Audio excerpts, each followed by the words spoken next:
Evening, you're watching India First. I'm Gaurav Sawant. News just coming in. Prime Minister Narendra Modi and the US President Donald Trump, they've had a 40-minute long conversation. This is the first conversation the two have had once since the ceasefire came into effect. News agency PTI has just put out this report. Prime Minister Narendra Modi and US President Donald Trump hold a nearly 40-minute long phone conversation. The situation in West Asia remains extremely precarious even as we speak. The United States has enforced a blockade in the Gulf of Oman, right outside the Persian Gulf, right outside the Strait of Hormuz. There are some reports that seem to indicate that some ships, they tried to cross. They crossed the Strait of Hormuz, came into the Gulf of Oman. There is one report that seems to indicate as soon as the ships came out, they were challenged and at least one has returned. For India, the Strait of Hormuz is extremely important given the critical requirement for LPG and of course crude oil imports from countries in the region, the 8 GCC countries in the region. I quickly want to cut across to India Today's Foreign Affairs editor Geeta Mohan, who joins us for more on this story. Geeta, the first conversation since the ceasefire, second since the conflict started. What details do we have? Well, right now, Gaurav, these are just the first breaking news that's just coming in. All we know is that it's a 40-minute conversation that took place. And yes, the focus of the conversation was the West Asia crisis as well. But what in terms of the nitty-gritties and details that were discussed and what is the role that maybe President Trump would want India to play is something we still need to, and we still await details of. But India is a very important country in this very region, Gaurav, and can play a very important role. Having said that, is it just about that, or does it also include the issues of trade and forward movement in ties between India and the United States of America? I'm sure all issues within the US-India relations ambit must have come about because it was a 40-minute long conversation. But the focus certainly would have been West Asia crisis and the fact that the Strait of Hormuz is shut. There are few countries that are directly engaged and have great relations with Iran, India being one of them. And this naval blockade is not sustainable beyond a certain point, Gaurav. So yes, they would require partners who are willing to ensure that there is some off-ramp so that commercial vessels start passing through the Strait of Hormuz without a problem.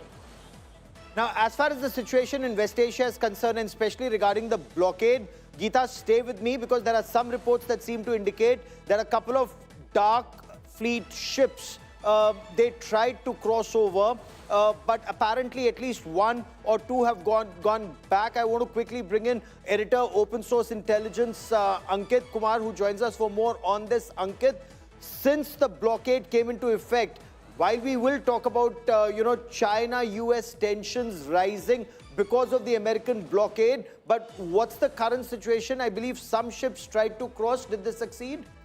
Well, Gaurav, since the blockade came into effect, we have seen at least 14 vessels trying to cross the strait. Now, there is some misinformed commentary that is going on with regard to the crossing of the strait, and that is largely due to under-appreciation of the fact that time travels differently in water. Unlike land and air, it travels very slowly. So what happens is that although China-linked sanctions vessels manage to cross the area which is largely in, let's say, in control of Iran, the area surrounding the Keshm and Larak Island, there is still no vessel that we have been able to track which has managed to cross into the Gulf of Oman. What it means is that no vessel, Iranian or not, has managed to cross either in Arabian Sea or in Gulf of Iran. What the US Navy can do, Gaurav, is that they can wait 24 hours extra. They can give themselves time. They don't need to enter the Strait of Hormuz, the part of Larak Island and Keshm Island. They can wait there for additional 12 or 24 hours.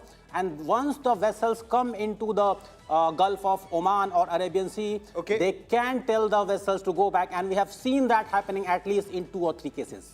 In fact, that's one of the reports that just came in, that while the ship managed to cross the Strait of Hormuz, but as it came in the Gulf of Oman, it was turned back. Siddharth, this conversation that PTI is reporting between Prime Minister Narendra Modi and US President Donald Trump, especially at this time, would be extremely crucial, especially after some report the total collapse of talks in Pakistan, and some reporting that at least some forward movement was made. So would President Trump be sharing details of the progress made and the road ahead? Well, very clearly, this is an extremely significant conversation by any stretch of imagination. The world, particularly its energy security, is paramount concern, and obviously a 40-minute conversation of this kind would have dwelt on multiple points. We cannot speculate on what that would be, but if we were to only focus on energy security and oil transit, one is the US blockade, and very clearly, as we have been saying, and the headline is that despite all its fearsome armada of destroyers and other naval assets, one Chinese ship has effectively, brazenly defied the blockade by the United States. So it raises a lot of questions on the intent. Therefore, for India as one of the largest consumers of West Asian energy, I imagine this conversation would have focused on supplies. Remember, there's also the US overhang, which I personally believe will not be something that India will now accept in this present situation, which is that so-called temporary waiver on Russian crude oil. I imagine we might have told the United States very clearly that we will continue to buy Russian oil because there is practically no alternative, especially on account of this enforced blockade by the United States. There are multiple other areas of conversation, but honestly, I think at this point of time, we will perhaps have to wait for a customary Trump social media post to get more details. And of course, India's official response and comment on this matter is also waited. Oh, absolutely. Geeta, we're still waiting to hear from the Ministry of External Affairs or to see what President Trump puts out either on Truth Social or the White House. Geeta, stay with me. There's more information that's coming in, and these are reports that are coming in from Pakistan that seem to indicate that Islamabad has now proposed a second round of talks between the US and Iran again in Pakistan, and this even as the Iranian media has claimed that there is no agreement whatsoever so far on the next round of dialogue. The first round of dialogue that took place last weekend, both sides failed to find middle ground. Such was the vast difference in the perception of the two sides. However, both Iran and the US, including US President Donald Trump, have indicated that talks weren't bad. There are some reports that seem to indicate there could possibly be round two. And Pakistan has proposed round two also takes place in Pakistan. I want to bring in our Foreign Affairs editor, Geeta Mohan, once again into this conversation. Geeta, some reports from Pakistan seem to indicate that Pakistan is now trying to make this into a wider conversation. Yes, Iran and United States of America, but they're also seeking the presence of countries like Saudi Arabia, either in the same room or at the same venue, to make it a larger conversation for peace to prevail in West Asia. What more do we know? Well, even during the indirect talks, the first round in Islamabad that took place, Gaurav, Saudi Finance Minister was in Islamabad. There were conversations that were happening on the sidelines of the big talk between US and Iran as well. So yes, the Saudis would want to be in the room, especially because they have a defense agreement, especially because Pakistan has already sent a batch of its troops to Riyadh, to Saudi Arabia, and especially because if Saudi should invoke that agreement, then Pakistan will have to defend Saudi and Saudi interests. Therefore, there is a lot of interest for Saudi Arabia to be in the room, or at least at the venue where the conversations are taking place. Having said that, I think it will be more broad-based than just one country. Gaurav, we are looking at conversations that Islamabad has had with other countries, including the UAE, and also the fact that there's a separate conversation that's taking place between Russia and China on the issue at hand, on the situation at hand over here. So we, again, again, we'll have to wait and see whether if it's going to be Islamabad or not. But yes, the talks in the first round were inconclusive, but did not mean that the two sides had taken up arms again.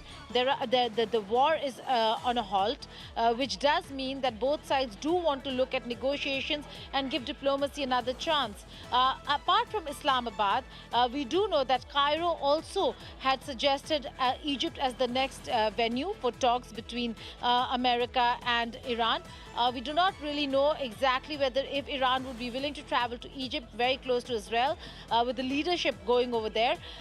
In all probability, it is looking like Islamabad. Moscow also had made a pitch. It could very well be a country that's friendly, or at least where Iranians feel safe. Okay. Ankit, if we look at, open source information and intelligence that's coming in, US ships are there. By some accounts, there are between 15 to 20 ships in the Gulf of Oman and around USS Tripoli, the amphibious landing craft being one of them. What more do we know about the blockade, ships attempting to cross, and especially either the Dark Fleet, the Chinese flagged ships, or ships that are carrying crude bound for China? And then again, there's a caveat. Americans are saying that there isn't a blanket ban. There's only a restriction on ships that are exiting ports of Iran or going to ports of Iran. That's the only restriction. But what about other ships? So two things, Gaurav. First, while everybody is so much focused on Strait of Hormuz, earlier today, we tracked a flight which belonged to the same airlines, same Iranian airlines, which carried the Iranian diplomats to Islamabad last week. And you know where it landed? It landed in Colombo earlier today. What it means is, and it could be seen as a confidence-building measure, what it means is that there are still more than 250 Iranian sailors in Colombo, 32 from Iris Dana who have been rescued, and 230 from the other support ship. These are all Iranian sailors, Navy sailors. Now, that could not have happened without a green signal from the US. So this can be seen. And the call sign, remember, Gaurav? Call sign was Iran 9, reserved for high dignitaries of the Iranian government. Coming back to your Strait of Hormuz question, Gaurav, there are multiple theories on termination of wars. One that I like is from a book called Causes of War by Jeffrey Planey. He says that all wars usually end when the two sides, the fighting nations, agree on their relative strength.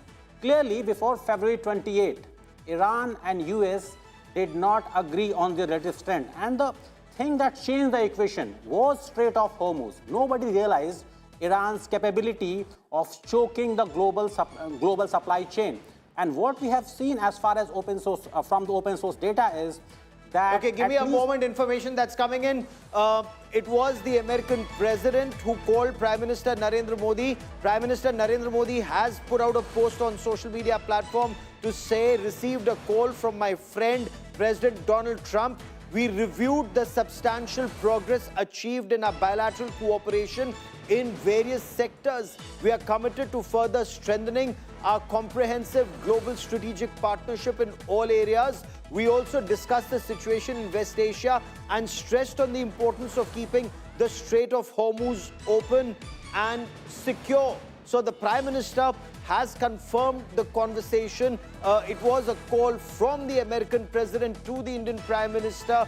And Geeta, the Prime Minister keeping the President of the United States, keeping the Prime Minister abreast with developments at his end first, as discussions then went on to the bilateral cooperation and keeping the Strait of Hormuz open. Is America also seeking Indian cooperation? There are multiple Indian Navy ships that are escorting Indian ships back from the Gulf of Oman already. Well, there's certainly a cooperation and partnership that that America would be looking at India for, but given that India is one of the biggest powers in this entire region and has the wherewithal and means to safely escort ships from point A to point B. But having said that, at this point in time, we have our own vessels stuck in this in the strait because of the naval blockade. So the conversation could not have been one way. It must have been two-way, where the naval blockade does not help India and Indian interests as well. Like I said earlier, the conversation would have focused on bilateral and regional issues. So they did speak about and review the substantial progress both sides have made. But the focus also has been on ensuring that the Strait of Hormuz opens up or reopens. So either way, whether it's Iran shutting the Strait of Hormuz or the naval blockade by America, which is not allowing any ship to move out of the strait, because even through the blockade, even through the strait being shut, Indian ships were being allowed out. So this naval blockade has cost India more than any other country, Gaurav. It's actually a double whammy for India, Siddharth. The manner in which Indian ships, and I believe you reported 15 Indian ships, Indian flagged ships are still there, but there are multiple other ships that are also bound for India that remain stranded in the Persian Gulf. Siddharth. Two bits of data, Gaurav, and one is from 1 day ago, which is a total 15 ships which are in transit at some place within the strait. We have no updates in the last 24 hours of whether any of those ships have managed to exit. Meanwhile, there's another piece of data that's 1 hour or thereabouts old, which says that from 14 ships that had transited earlier, day before, that number after the US blockade announcement has fallen to 6. Now, this could possibly include this number of 6, that Chinese ship that defied the blockade. So very clearly, a significant number of Indian ships, tankers, are still in the Strait of Hormuz, because even if we were to assume that the remaining 5 by this account are all Indian, there are still 10 ships stuck. So obviously the last line of Prime Minister Narendra Modi's tweet, which we just referred to, very clearly is an important indication as to what could have been brought up as a priority item. And it very clearly says, according to Prime Minister's tweet that we discussed, and stressed the importance of keeping the Strait of Hormuz open and secure. So here the Prime Minister of India is calling that the Strait of Hormuz should be opened up, obviously with security, because if we go by these numbers, between 10 or possibly all 15 Indian tankers at this point of time are presently in Hormuz, and it would be a priority for us to get all of that out. Remember that much of the oil that was in transit before the outbreak of this West Asian war and some other small amounts, they will now reach and be consumed very soon. And if this were to continue, I think a moment of reckoning by this month end for the global economy on account of energy scarcity will be upon everyone. If you like the video, do like, comment, share and subscribe.